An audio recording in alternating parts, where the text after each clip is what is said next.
Hello and welcome to another edition of A Lot of Help with James Lott Jr. I am James Lott Jr., certified life coach, professional organizer, and many other things. Well, I say that to you because my guest is, like me, a Renaissance man. He does a lot of stuff too. Serial entrepreneur, movie producer, distributor, motivational speaker, teacher, investor, philanthropist. He owns Kyyba Inc. We're going to get to know him a little better and find out what's going on with him. My new friend, Ganesan. How are you doing? Excellent, James. Glad to be on your show, James. It's my pleasure. I know you are a busy man, so I really appreciate it. Okay, my first question to you, Tel, is you're at a mixer, you're at a party. I get asked this question all the time, so I'm curious your answer. You're at a party, you're at a mixer, and people are like, nice to meet you, Tel. What do you do for a living? What is your shorter answer, Tel? I'm very curious. I say I'm a serial entrepreneur, but not a serial killer. Don't get scared. Love it. Yeah, no, that I would say that probably does describe you best because you do so. We're going to get to what you do, but you do a lot of different things. Which, like me, I'm the same thing. Was the serial entrepreneur spirit in your family? Was that something or something that came to you later? No, I think it came to me later. In fact, none of my parents or even grandparents have anything to do with the entrepreneurship at all. In fact, they were the opposite. They believe in having security, working for the government. They believed in pension, et cetera, et cetera. So I'm completely opposite. I don't know why and where, how I got it, but somewhere I think the bug must have been there. And so that's how it got manifested over the years. And probably my mom wanted to do it, but she didn't have the money. So she was a housewife, but she was doing a lot of those stuff back early on, like, making her own juice bottle, making her own, even she was doing a lot of organic, even back then, we didn't even call them organic because everything was real back then. yeah, it was back then. Tel, you're right about that. Everything was real back then. Yeah, so probably that's how it got started, James. So, and then once I got onto something, and then once I'm in the US and the land of entrepreneurship, the land of freedoms, then I found the newfound freedom and how far I can go. Once I started having a taste of that success, then it made me want to do more and more and more. Then I said, wow, I can do this. Oh my God. Okay. I can do this too. Oh my, holy cow. You know what I mean? And then it led into a sort of a cascading effect. Now I'm at a point like a kid in a candy store trying to chase as many as I could. And I'm in the journey of figuring out how far can I go and who decides that? Is it me, or is the environment, or is the opportunity? Who does what? And so far, that's why I go into territories, uncharted territories. I have no idea. So I go into new areas. I have zero experience, and then I still make it happen. Then I realize it's really the drive and the enthusiasm, and you really wanted to do something big and better and impactful. That is really the I don't want it to sound cliche like the pursuit of the American dream, but in essence, that's really what I'm going after. Well, Tel, you're speaking my language exactly, and I come, we come from immigrant families like we do, come from families from somewhere else. A lot of times it is about becoming. I went to school for medical school. I was a nurse. I was supposed to be a doctor. I did the whole route like I was supposed to, and then at 40 years old, I said, screw all of it. I'm gonna do what I want. And like you, that first taste of entrepreneurial success, it's addicting, isn't it? Like once you get it, it is, isn't it? It's a natural high. It is seriously a natural high. He's right. Because also, come on, Tels, because you earned it. Like you literally earned, like whatever you got, you worked hard for it, and then you earned it. Isn't that part of it? Yes, it is. Yeah. It is. And so I don't do drugs. So probably this is where I get my high. Everybody has to get their share of the high, James, in life. I agree, Tel. Same here. I don't do drugs either. I'm all about this kind of stuff. I love making a deal. I do. I love it. Yeah. Another thing you said that I totally agree with also is, so you're charting new territories, trying things. Why not, right? Just why not? You try, it doesn't work. But you said something that I think it's true. It is the cliche things of drive, hard work. But is it also surrounding yourself with the right people? Yes. Yes. Yeah, they play a major role, because instead of you doing it in 10 years with the right people, you'll do it in 1 year. Why don't you save all the time and energy by surrounding with the right people? Because the right people can do magic and bring magic to you. Then what do you say to people who hold tight and they're like afraid to, or they don't want to get somebody? Like I always say, a lot of people around me are smarter than I am, and it's great. It works for me. I have no ego. It works for me. But there are a lot of folks who are afraid that of letting other people in to help them. Because you just said something that's really valuable. Why try to take 10 years somewhere, get the right people in? You're in. Yeah, I think people are inherently very risk averse, James. Yeah. They are scared, they are paranoid, they are afraid, and they think somebody's gonna get them. I always jokingly tell people, look, I've been, spending time 5-10 years with you. I've not seen a ghost or anything coming and taking away. I'm Right. yet to see it yet. So what are you afraid of? We are not, saber-tooth tiger is not roaming around anywhere Oh, that I'm aware of in Michigan. So who are you afraid of, and what are you afraid of? yeah. So these are all, in my mind, it's due to societal conditioning that people are afraid of something. Somebody's going to take something. Somebody's going to, yeah, probably there will be a 1%, 2%, probably 3, 4, 5% of the population will do that, but 95% of the people are good people. Okay. And just because somebody, like few percentage of people going to screw you over, why do you want to lose out on a bigger opportunity where you take chances? Or even if 1 or 2 fail, 8 of them is going to work out. 8 is better than 2, right, James? Last time I checked the math, 8 is better than 2. Am I right? You are correct. Yes, you are correct. Yes. So if you do the math overall from a macro perspective, you're going to win. If you take a long-term outlook, if you're going to take a short-term outlook, like today, tomorrow, this guy screwed me over, I spent time with him on whining and dining, and he never returned the call. If you think of it that way, then you're going to lose. But who knows, after a month, after a year, things come back. And that's what people are missing. That's why they are fearful. In my case, through my journey, what I have learned is that not to be fearful.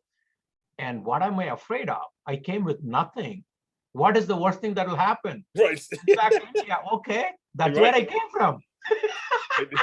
That's true. Don't tell. That's true. That's true.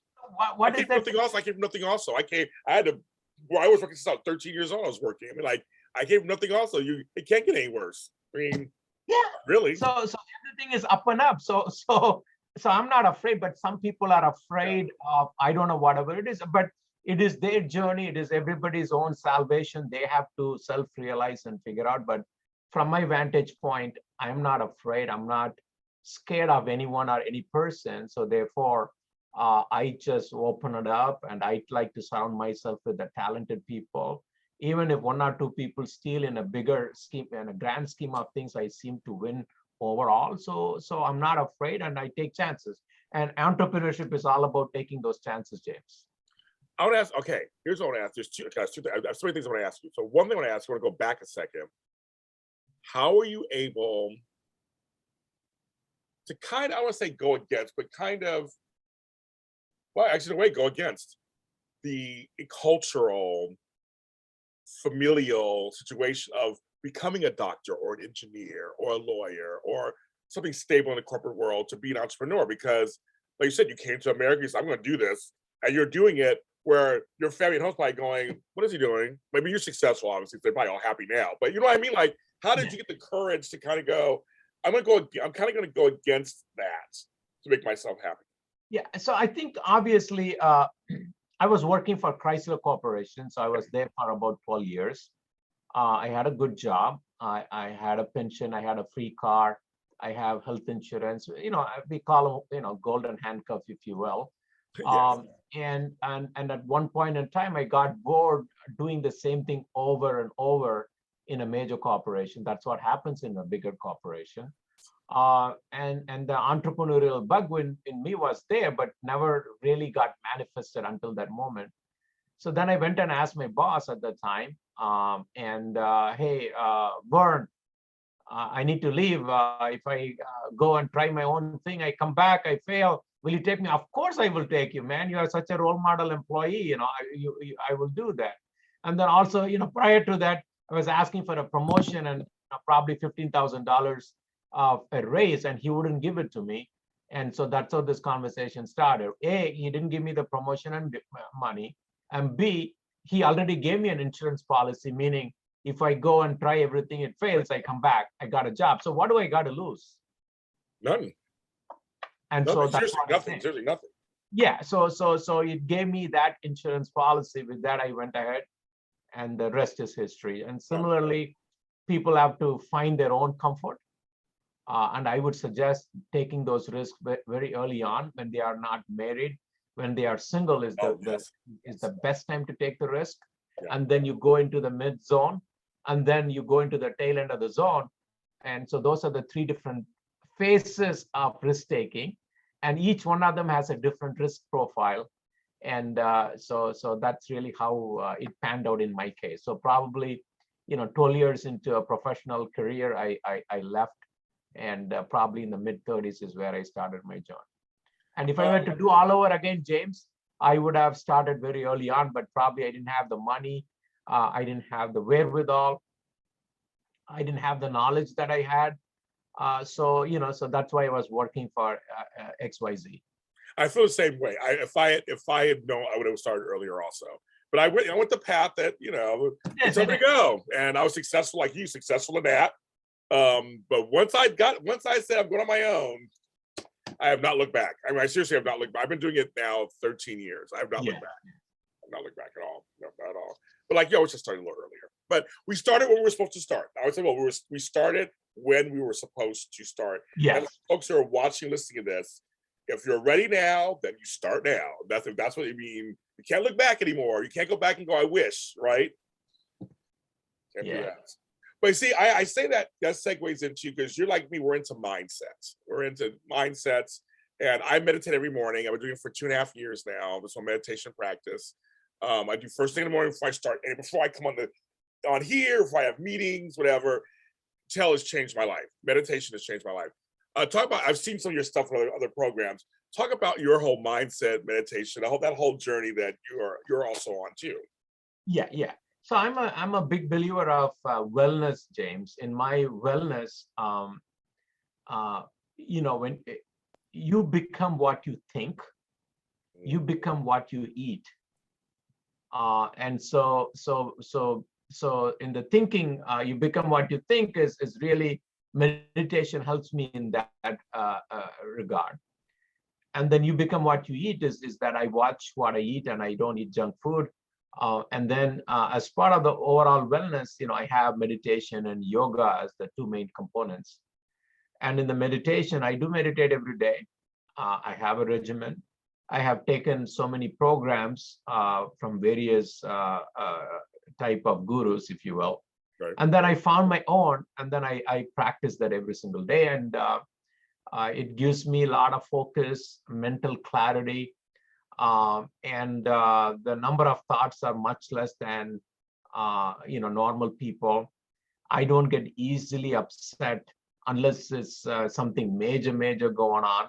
Yeah. It allows me to have a lot of patience, and it allows me to have improved people's skills, so I can connect to people as a human being on a one-to-one basis, even if there are a lot of other barriers, color, gender, nationality. I can go to a different place where I don't even speak the language, but because I've been in a meditative state, I can easily connect with the people. So it all around, it helps everybody. To me, that is a sort of like a owner's manual for life.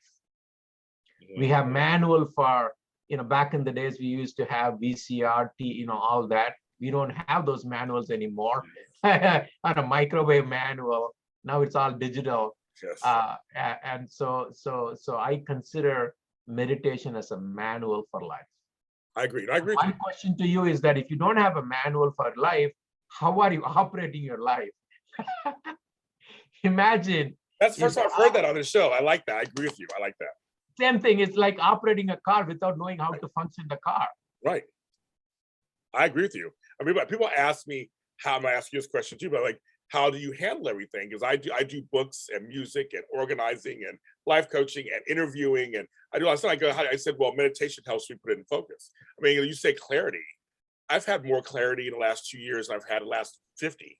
You know, I just turned 53 last month, and I'm like, I've had more clarity in the last 3 years of my life than I've had. You know, I mean, seriously, like, decisions become easier to make. Yes. Actually, information I need becomes easier, accessible. It comes to me faster. Like, there's a lot of things that your mind. There's times to quiet down your mind. It's okay to quiet down and just breathe, and then try to maybe focus on a few things, and that's it. We're always trying to multitask, do 20 different things at once, and like, our brains are frying out. They're frying out. It's like you said, it's like a manual. It's like using the microwave too much like, it's like you're blowing things out, like lights will blow out and things. It's just that wear and tear. That's what it is. And we have to watch that in our bodies and our minds. I believe that completely. And so meditation helps. Okay, let's recalibrate. Let's kind of like get back to center. Yes. Yes. Yeah, I totally agree with that. I totally agree with that. But I'm going to ask you the question. So we're going to get to some of the things that you do, but I just want to know in general, are you like me where every day is different? Because I mean, you do so many different things. You do movies, you do this, you do philanthropy. You know, I mean, like, is it more? It's like every day you wake up and your schedule is just like it could be anything. And I love it. I actually love it. I love that.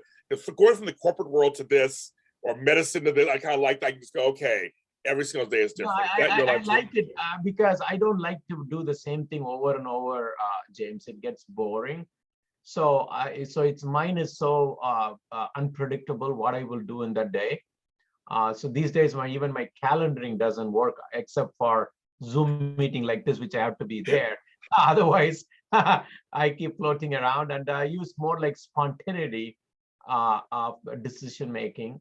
And then where it requires, logical, I do apply, but some of them, because of meditations, I'm, more in tune with whatever I'm doing. And so, yeah, so every day it is not the same. And that's what I like the most, because I get to do my tech entrepreneurship one day.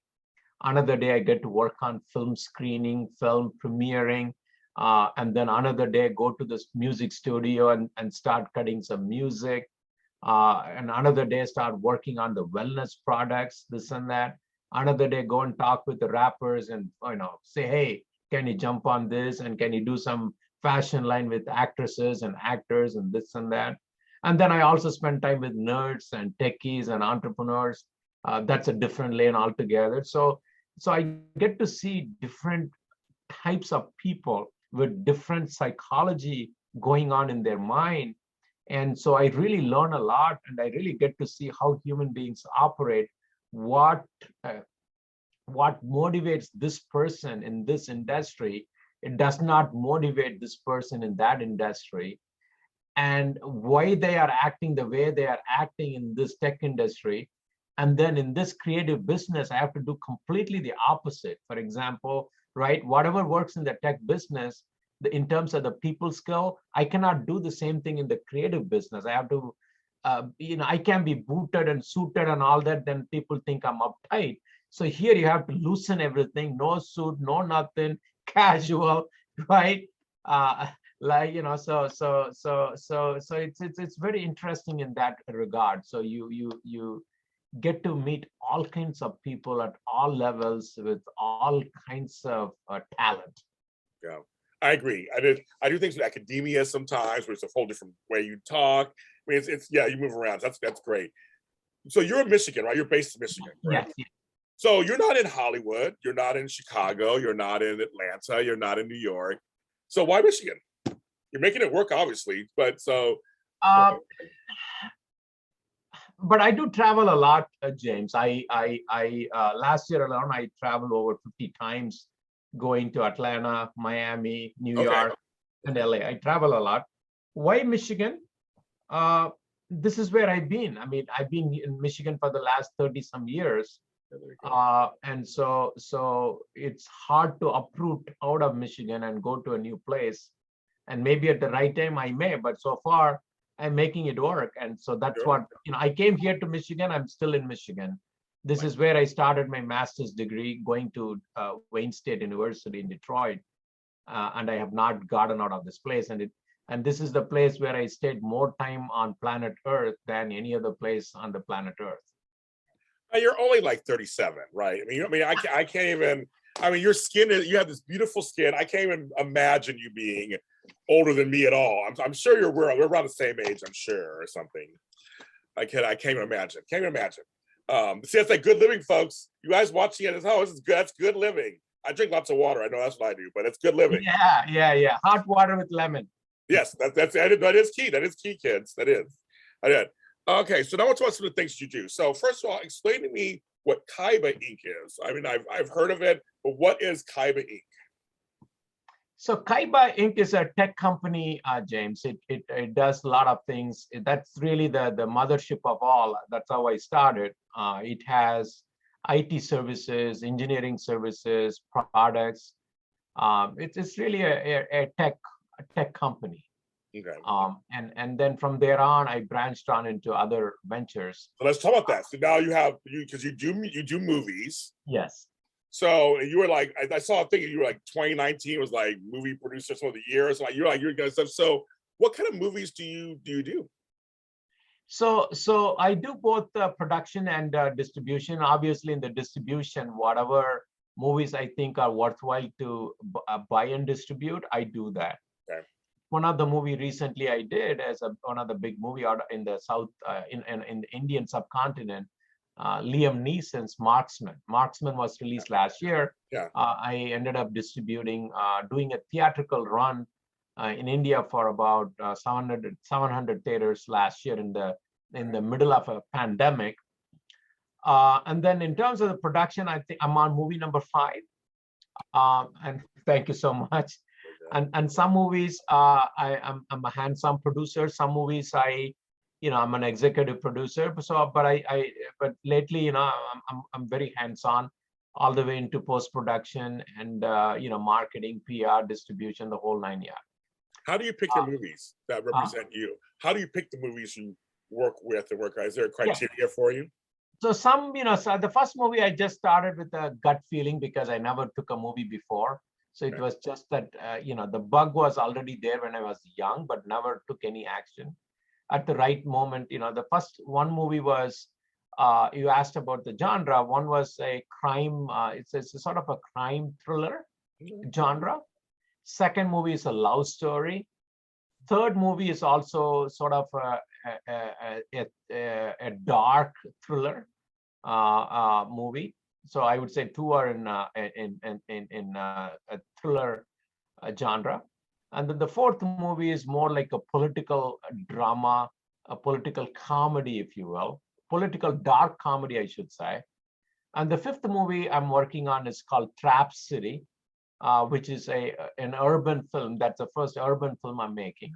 So as you could see, I have diverse genres, starting with crime thrillers, love stories, political dark comedy, and then urban drama, if you will. Oh, very cool. Very cool. And are there any kind of movies you probably wouldn't do? Are you just like, you're open, you're like, as long as they're entertaining? Yeah, as long as it's entertaining, I feel good about it. And I can connect to the movie or connect to the story in some shape or form, then I get involved. There has to be some emotional connection to it, right? Yeah, either I like working with this crew, or I like the script, or the story, is in line with my philosophy of life, or the spiritual learnings of my life, then I go for it. Somewhere it has to resonate. Yeah, it's not like I'm not a Warner Brothers or Paramount Pictures. I'm not a major studio to have all these, criteria. Right now, I'm just focusing on, does it make sense? And then I keep adding here and there. And so that's how I have come across, like I have done about 5 movies in the production side, about 5 to 6 movies on the distribution side. So I'm close to about a dozen movies in total. Yeah, that's good. That's very good. Now, you also are an investor. So what do you look for in investments? Whether it can make money. Is it useful? and is it impactful? Oh, I like that. Okay. And then can we have fun while doing it? So, exactly, right? Okay, I like the last two, impactful and fun. Yeah. And that's important. I mean, because that's part of your branding. Yeah, go ahead. Please go ahead. Explain. I don't believe in what I call is a dumb money, meaning I just put the money and sit there. I'm not into that kind of investing. I got to be hands-on. I have to feel. I got to be part of the journey. Why isn't it? Well, isn't part of it because your name is attached? That if anything's attached to my name, I want to know what's going on. I want to see what's going on before, you know what I mean? Like your name's attached to it. I mean, the name is attached to it, or wherever you use the corporation, that's you, isn't it? It is true, but some of the projects, like if I were to invest, I need to be, active. Otherwise, you are detached. You're just a money man. I mean, right. So instead of that, I will throw money into somewhere else. I may even, why not go to the casino and gamble over there? Why you know what I mean? That's true. No, I agree with you. That's what I'm saying. I want to be, if I fund some projects, I have people I help out in the business and bring them onto my network. But yeah, I'm involved. I mean, let's have our meetings. Let's talk about things. Let's have some fun. Let's have some laughs. Let's have a good time. Yeah, bring some connections, bring some learnings, open some doors, bring some customers, bring some partners, vendors, and try to help the ecosystem, and you win. Otherwise it's not a good fit. I agree. I totally agree. And now you also are a speaker. Like we go to speaking engagements and stuff. What are you speaking on the most these days? Because it's been a weird time period. For some of us during COVID, I've actually had really good business during COVID. Like I almost hate to say it, like it was good. But I actually, for my type of, the choices I made worked. I guess that's the best way to say it. The choices I made worked. So, but not for everyone. Everybody's not as worked. But I'm just saying for you, how's it been a speaker, and what are you speaking on these days to people? I mean, these days, because of the pandemic, when people not, doing physical meetings and all that, I've not spoken at a major event probably in the last couple of years. Same here. Yeah. It's all through Zoom. Prior to that, I used to do tech conferences, major, largest entrepreneurial conference in Michigan. And then I go to universities, I go to tech pitch clubs, fintech clubs, everywhere. And then I speak about entrepreneurship. And then I have sometimes, in the universities, I talk about, how do you start from nothing and then go there? How do you, what are the things to look for? All kinds of topics related to entrepreneurship. As you know, entrepreneurship it's like an ocean, right, James? So you focus on whatever people wanted to hear. And basically, I just share my journey, I share my journey, and I offer some nuggets. I made a lot of mistakes, and some of them, some of them I did it's successful. I share everything as is. So, and I let people to take their own journey. So it's more about sharing what I know and whatever I know. Yeah. Lot I don't know, but I do know some that I share. Hey, this is what I tell people. I don't know everything, but what I know, I know. Exactly. That's what I tell them. I don't know everything. In all seriousness, I'm still learning stuff, and I hope the education never ends. I mean, it should end when I die, basically. Yes. That's as I keep going, I don't want to know everything. Absolutely, James. And funny you said that, because I have an acronym for that. I call them L3, lifelong learning, meaning the day until you die, you learn, because learning doesn't stop. It doesn't. It shouldn't. It should. I think it shouldn't. I love when I learn something new. I love it. Yeah, and it's good for your brain cells. It can prevent dementia. You can prevent Alzheimer's, all kinds of things, but keeping your brain alert all the time. So Tal, okay, we're gonna switch gears as we start to wrap it, because you've been wonderful. I can talk to you all day long. You just so you to talk to. Okay, so what does Tal do for fun outside of his business? Yeah. What do you do? Outside of the business, obviously, I'm a meditation practitioner. Yeah. I meditate. I do yoga. I do a lot of traveling. I do blogging. I write a lot. And then I also do kayaking. I do, Oh, wow. yeah, I do boating. And then what else I do? So and then I socialize. So I think that's more than what I can handle.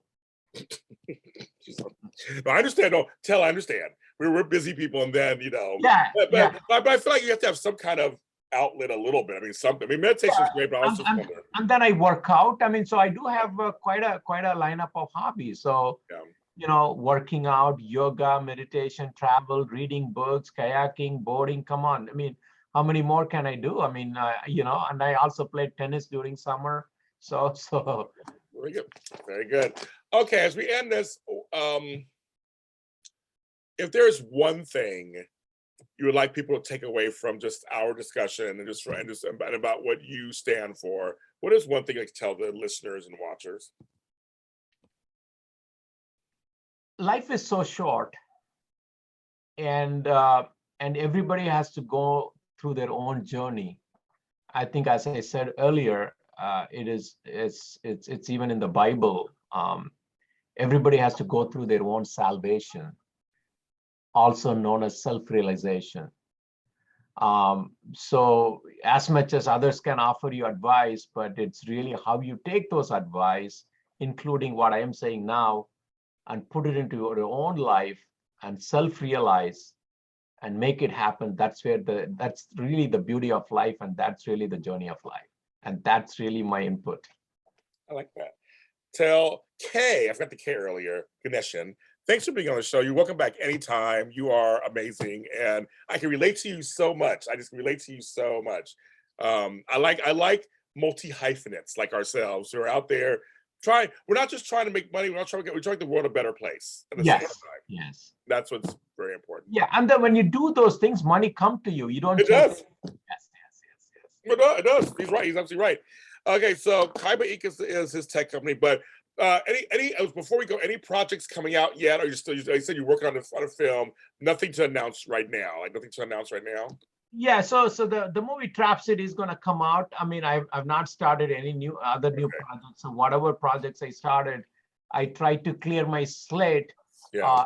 So I'm getting ready for 2023. So I wanted to release all my movies, do all my premieres, do all the red carpet. Oh, by the way, I'm inviting you to my red carpet, James.